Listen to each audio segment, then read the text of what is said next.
नमस्कार. आज आपण पाहणार आहोत निबंध लेखन. विषय आहे स्वामी विवेकानंद.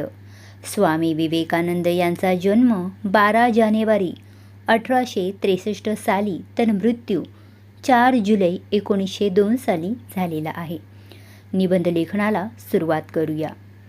स्वामी विवेकानंद हे एक महान संत आणि विचारवंत होते, ज्यांनी केवळ भारतालाच नव्हे तर संपूर्ण जगाला आपल्या ज्ञानाने आणि अध्यात्माने प्रभावित केले.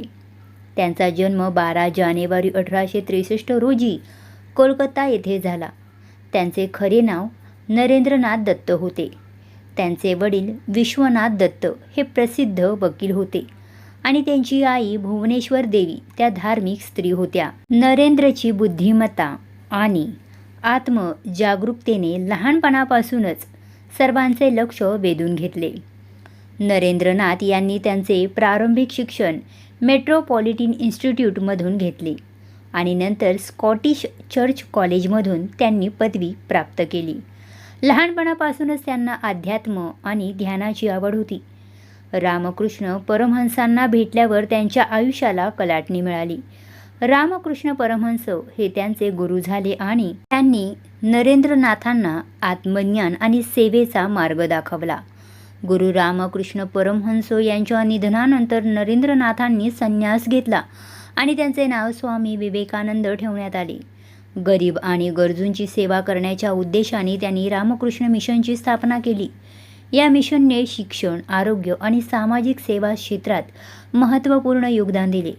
1893 मध्ये शिकागो येथे झालेल्या जागतिक धर्माच्या महासभेत त्यांनी भारताचे प्रतिनिधित्व केले. तेव्हा स्वामी विवेकानंदांच्या जीवनातील सर्वात महत्त्वाचा क्षण होता. आपल्या प्रभावी भाषणाने त्यांनी भारतीय संस्कृती आणि अध्यात्माकडे संपूर्ण जगाचे लक्ष वेधले. त्यांनी आपल्या भाषणाची सुरुवात माय अमेरिकन बंधू आणि भगिनींनो केली, ज्याने सर्वांना प्रभावित केले आणि दीर्घकाळ टाळ्यांचा गजर झाला. स्वामी विवेकानंदांनी अनेक ग्रंथ रचले, ज्यात राजयोग, ज्ञानयोग, कर्मयोग आणि भक्तियोग हे प्रमुख आहेत. या ग्रंथामध्ये त्यांनी वेदांत, योग आणि भारतीय तत्त्वज्ञानाच्या विविध पैलूंवर प्रकाश टाकला.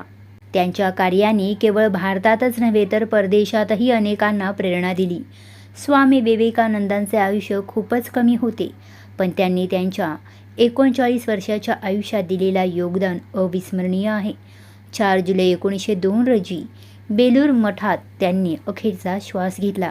त्यांची शिकवण आणि आदर्श आजही लाखो लोकांना प्रेरणा देत आहे. विद्यार्थी मित्रांनो, तुम्हाला हा व्हिडिओ आवडला असेल तर व्हिडिओला नक्कीच लाईक आणि शेअर करा. आपल्या चॅनलला सबस्क्राईब करायला विसरू नका. धन्यवाद.